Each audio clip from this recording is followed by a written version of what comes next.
Hey, you're listening to the Smoke Meat Podcast. I'm your host, Brad Pittman. Tonight I've got a special treat for you. I am at the Iris Theater here in downtown Gatlinburg, Tennessee, and I am with master mentalist Erik Dobell. We're talking right before his Impossibilities show. When you come to Gatlinburg, you need to come down to the Space Needle and go into the Iris Theater and check this out. He is such a great guy. So here we go, here on Smoked Meat.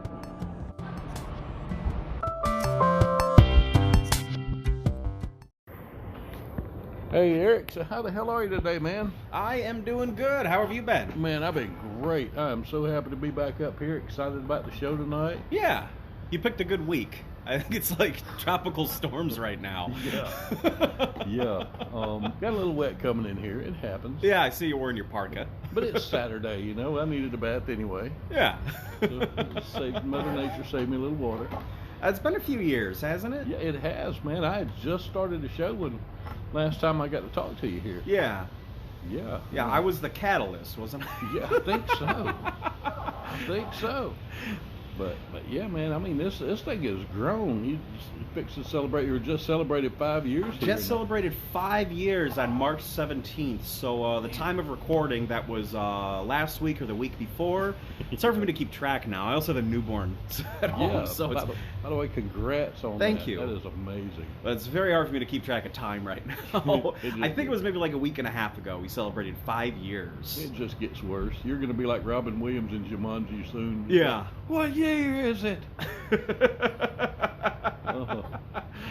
I'm already growing the beard. Yeah.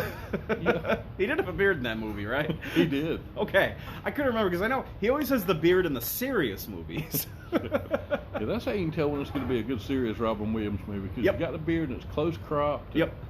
He's usually walking around with his hands in his pockets with that look. That, like, weaved jacket. Yeah. Oh, yeah. Man, I miss him. I miss him so much. Yeah, me too. That was surprising. Yeah. Here we are staying topical. Hey, this thing weaves everywhere, man. I've gone from talking to somebody about their Grammy to Bigfoot. Really? Who was talking about their Grammy? Who was it? I can't really say on that one, but I'll tell you off the air. Okay. Fair enough. I've had so many cool guests, man. Yeah. You know, and it's funny, I've had some that when I first got them, I'm like, the name's not ringing a bell. And yeah. I did my research, and I'm like, holy crap. This person, I've listened to their music for years, you know, because it's not really the frontman in bands, it's the hired guns almost. Oh, yes. Like Kenny Aronoff. Yeah. He has played the drums for everybody. Yeah. And, you know, he did two of my favorite drum fills in the world, Jack and Diane and Blaze of Glory. Okay. And on the show, he sang those two drum fills to me. I'm getting goosebumps now, man. This is. How do you sing a drum fill? Oh man, I can't even do it justice. Did he beatbox? He just makes the sounds, and it's just, man, it's amazing. And I've had Leland Sklar. Yeah. He is great. He's played bass for everybody. He's been on tour since 1970, literally. Wow. He should be out with Phil Collins right now, but thanks, COVID. Yeah, nobody's out with anybody right now. Yeah. But, you know, I want to get an episode with just his beard, because he's got a white beard that would make Gandalf jealous. Really? Yeah. He just came out with a book called Everybody Likes Me. Uh-huh. And this whole book is about 4,000 pictures of celebrities shooting him a bird. That's all it is. I actually sent him a big flag. It's a black background with a big white hand shooting a bird, and he's got it hanging in the house now. Oh man, what an amazing idea for a book! Yeah, he is awesome, man. Yeah. But I've had so many great guests. I mean, this thing has grown, and the show, you know, Impossibilities. It's 5 years. That's big. I mean, especially for show business. Yeah. Especially for this town. I believe we are now the longest running show that's been in this theater, and the most successful show, because we've had more time in this theater. Yeah. I mean, and it's everything I've ever seen. It's always a great show. Yeah, thank you so much. I'm pumped about being here tonight. You know, I hated I couldn't make it last night. Yeah, well, that's okay. You had to go to the island to see. What was the name of that show you said your kids wanted to see? Mama June, Hot or Not to Hot. Not to hot. Yeah. Okay. Oh man, I found out they moved. They're not near us anymore. They're in Alabama now. Thank God. So is that like a makeover show? Is that the Not the Hot Oh thing? no. No. It started with a show years ago called Here Comes Honey Boo Boo. Okay. And Honey Boo Boo was, her real name's Alana. Yeah. And she was That's one a of much better name. the little child beauty pageant contestants. Okay. But they lived in a small town outside of Milledgeville, Georgia. Yeah. And redneck is, I'm a redneck. Yeah. They make me look cosmopolitan. Oh man, I mean big time. Yeah. And after it went off the air, Mama June lost a lot of weight. She was huge. Yeah. And she had surgery and lost a bunch of weight. And they came up with this show. And then she got, I don't know if it's crack or heroin or meth or what, but she got addicted to that. And I think this last episode she was supposed to get sentenced. So my kids had to watch it. I'm like, ah. And this is like a quote unquote reality show. Yeah. Man, I just saw something the other day. They got this show, like 16 and Pregnant, I think they call it. Yeah. I'm like, man, that is really disturbing because there's going to be some kids that are like, man, I want to be on that. Yeah. Hey, I can get on MTV. On MTV. Oh, yeah, reality shows. Man. Man, oh man. And speaking of reality shows, one of my guests was the lady who actually created Hell's Kitchen. Oh, really? Yes. That's Gordon Ramsay, right? That is. I'm actually watching the new season right now. They gave out the black jackets this week. I've never seen it, but I follow him on TikTok. I love it. He's really funny. Yeah, he's really, really funny. Yeah. Calls people donuts. Yeah. He actually put a piece of bread on the side of each side of a person's head one day and said, "Look, an idiot sandwich." Like, yeah. I've worked for chefs that had his attitude, not his skills. I've worked in restaurants, right? Yeah. And I feel like being a professional chef, even at that level, would be like the worst job on the planet. It's awesome. I think I would hate it. I love working in a kitchen. I love it, man. I mean, you'd be there like 20 hours a day. Yeah. Well, if I were single, I would love it. Yeah. But, now... I'd rather do magic tricks. Oh, well, hell yeah. Hell yeah. But, no, I mean, I love cooking. Yeah. And I love it. The place we're buying, I've actually got a pavilion that's already set up out there. A big concrete pad with the cover and all. Yeah. And it's 20 by 50. This thing is huge. Yeah. And has a building on the side made to be the kitchen. Oh, and okay. It has a barbecue pit already made there, so yeah, you got to come to Atlanta. I do. I haven't been to Atlanta. It's been a few years. We've got venues open now, so really, we'll find you somewhere. Yeah. Really, I was supposed to go last summer. I think sometime last year I was supposed to go for a magic convention, but I got canceled, of course. Yeah, it disappeared. Yeah.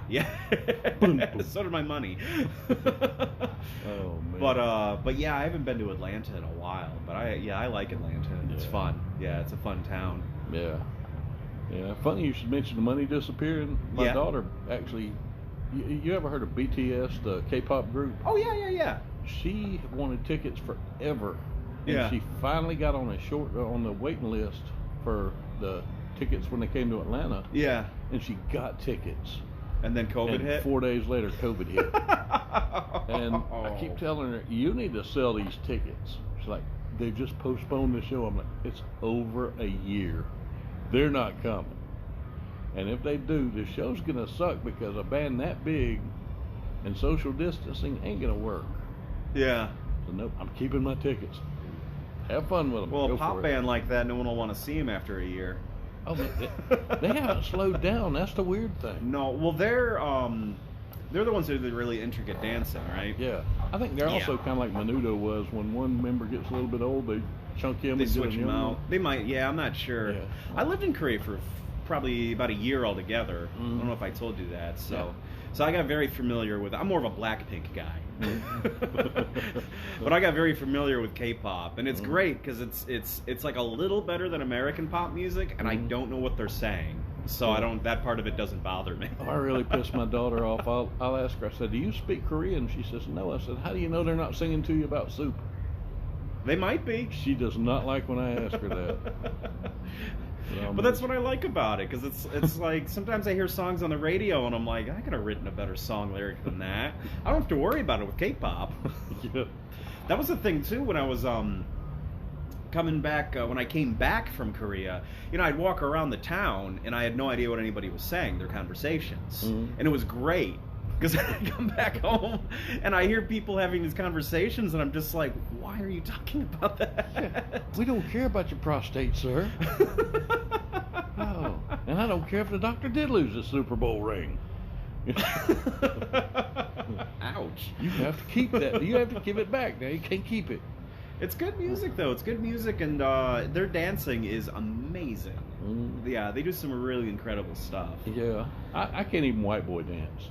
Yeah, that what's so that? Sad. You know that where you just kind of stand in one place and do your arms? I can't even do that. I have no rhythm at all. Oh, yeah, I don't either. None. Yeah. I don't do any kind of dance. I do the lean back. The Fat Joe, I can do that. Yeah. That's it, though. See, if I lean too far back, though, momentum catches and I'm through. You just kind of splat. Yeah. We like that Humpty Hump reference I gave you earlier.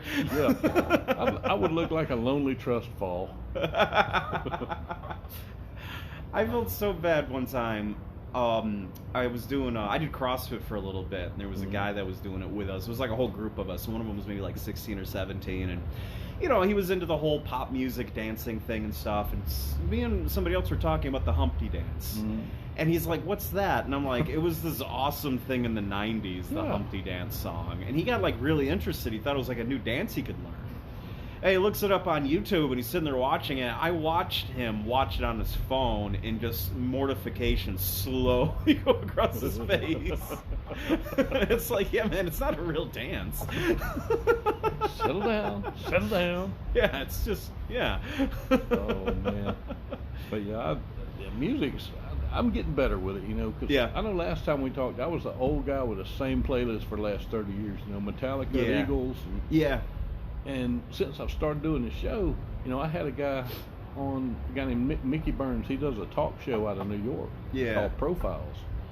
And he has just interviewed the biggest names in the business. And he's written a book called From the Projects to Profiles. Well, I talked to him for a long time. He told me all kinds of stories. I said, man, I have got to read this book. And in the middle of my show, he scolded me, but it was so nice. Yeah. He told me a story about an actor, I can't remember who it was, that had written a book and was supposed to do a phone interview with a radio station. Yeah. Called the station up. The guy was like, "Hey, this WK whatever. How you doing today?" He's like, I'm doing fine. Did you get a chance to read my book? He said, "I hadn't got to read it yet." Click. And, I'm sitting there thinking, this dude is just tearing If everybody did me that, Larry King wouldn't up. have had a career. Yeah, he is tearing my ass up on my own show, but I'm taking this because I deserve it. He said the bottom line is when you have somebody on, respect them enough to actually hear what they've done. Yeah. Point taken, sir.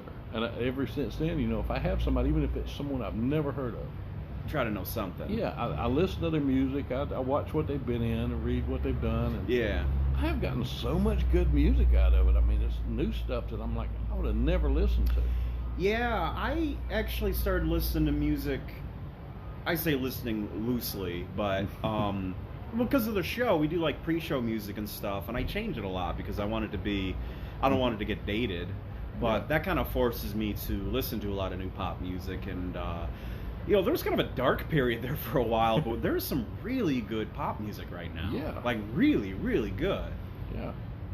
Let's see. It's funny, my kids don't like my music at all. Yeah, they're not supposed to. Yeah. And I was down in my studio one day, and I have a tendency to play my music a little loud. Yeah. And there's a movie called Clown Motel. Clown Motel? Yes, and it was filmed at the Clown Motel. It's a horror movie, and it's a really good one. What do you mean it was filmed at the Clown Motel? Oh, you've never heard of this place? It's out in Nevada. There's a Clown Motel. Of course it's in Nevada. Dude. There's a Clown Motel? Yes, it is. Oh, man. Please tell me when you hit the bell, it squeaks. Oh, man, that would be amazing. Yeah, I mean, all the rooms are clown themed. Really? Oh, yeah, you got to Google this thing. Wow. And I'll have to send you. Well, actually, it's on Amazon right now. Yeah. You've got to watch this thing. It's amazing. Yeah. It's a cheesy horror movie, but it's really good. Yeah.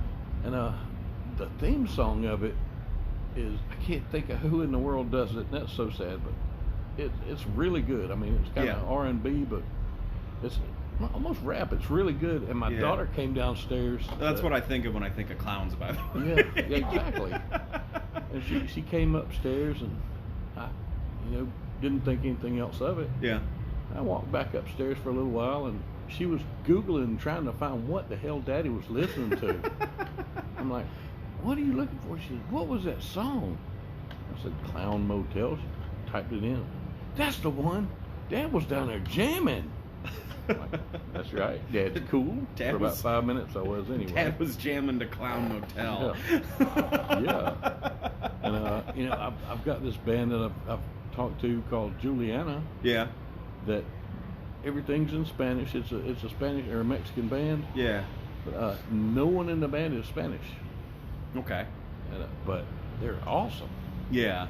And I really like them. I mean, I've just got so much good music from this thing. I think we should start a band called Clown Motel. Oh, hell yeah. None of us should be a clown.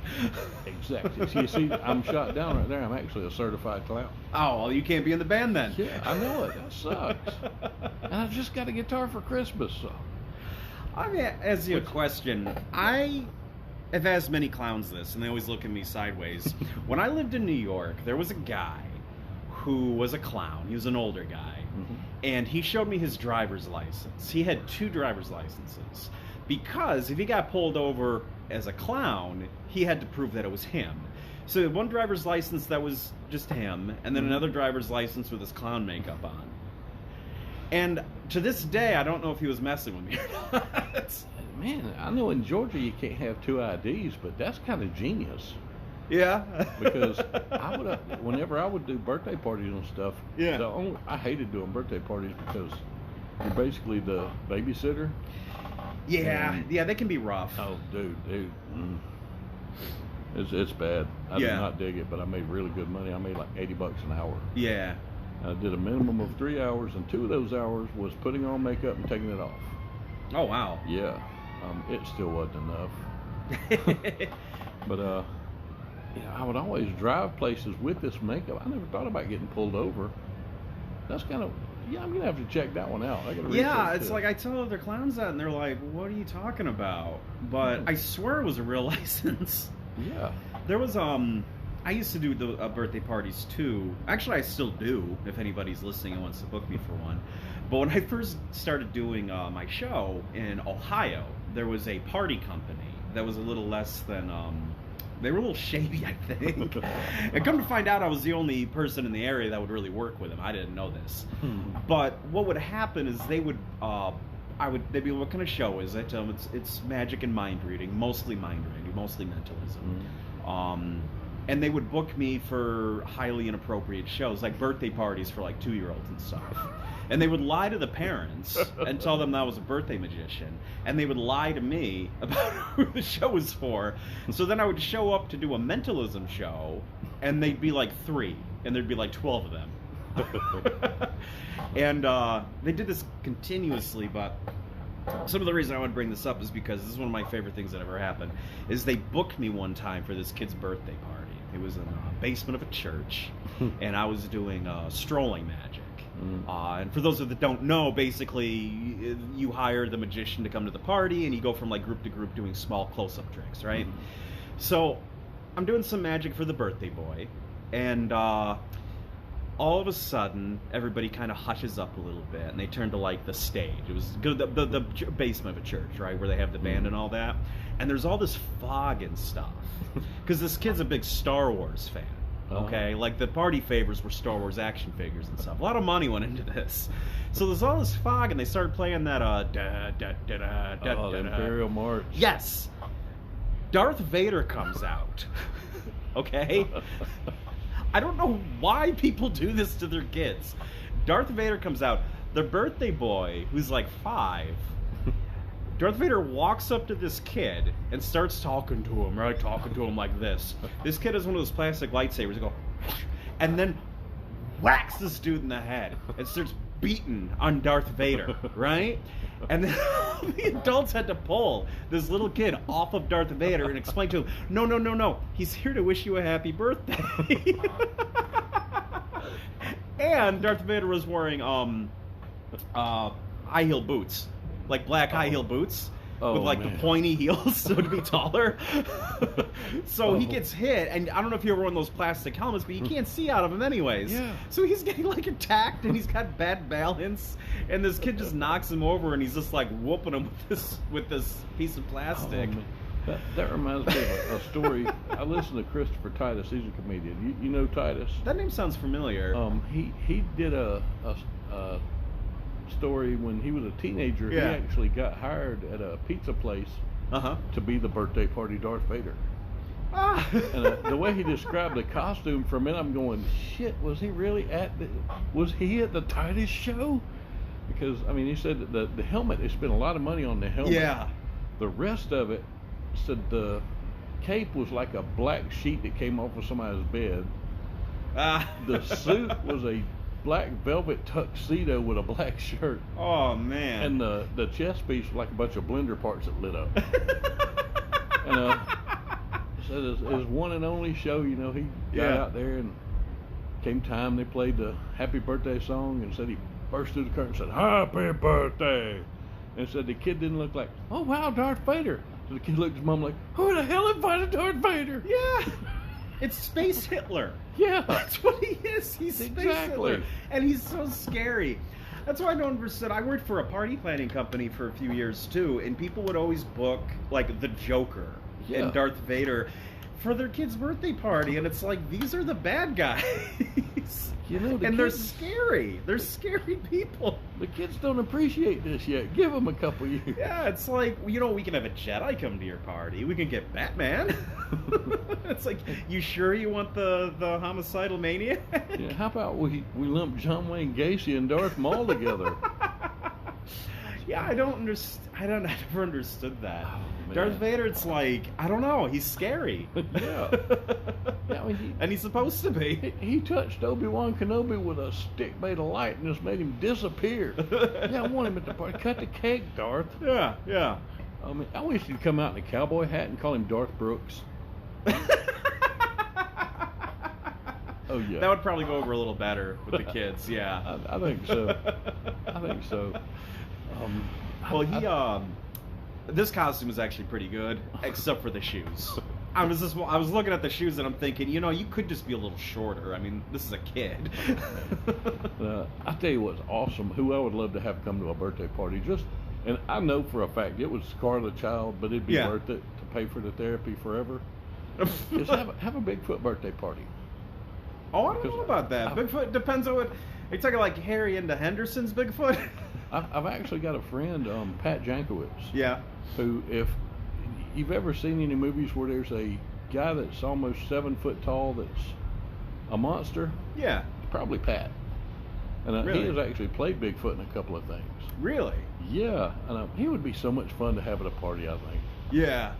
I love talking to him because his conversations go like this. I mean, we get on and we start talking about, you know, one thing, and all of a sudden it just steers hard left.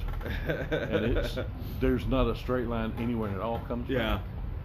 But he is so much fun. He wrote a book about the Hulk, about the TV show. The 70s one? Yes. Yeah. I wrote an in-depth book about it. Lou Ferrigno actually did his foreword for him. Oh, interesting. Yeah. I'm amazed how good that still looks. Oh, man. I see the clips from it, and I'm like, wow, that is neat. That used to be my Friday night, man. The Hulk, the Dukes of Hazzard in Dallas. Yeah. Yeah, I was a party monster in school, let me tell you. Oh, yeah. What, did you have a lot of friends over for it? No, just me, my sister, mom, and dad, pretty much. All my friends were out being normal teenagers. Yeah. I was like that with wrestling. For years, every Monday and was it Thursday? I don't know when SmackDown was on. Oh, man. For years, I was like... You see, my wrestling predates all that. Yeah. I go back to Georgia Championship Wrestling with Gordon Soley. Yeah.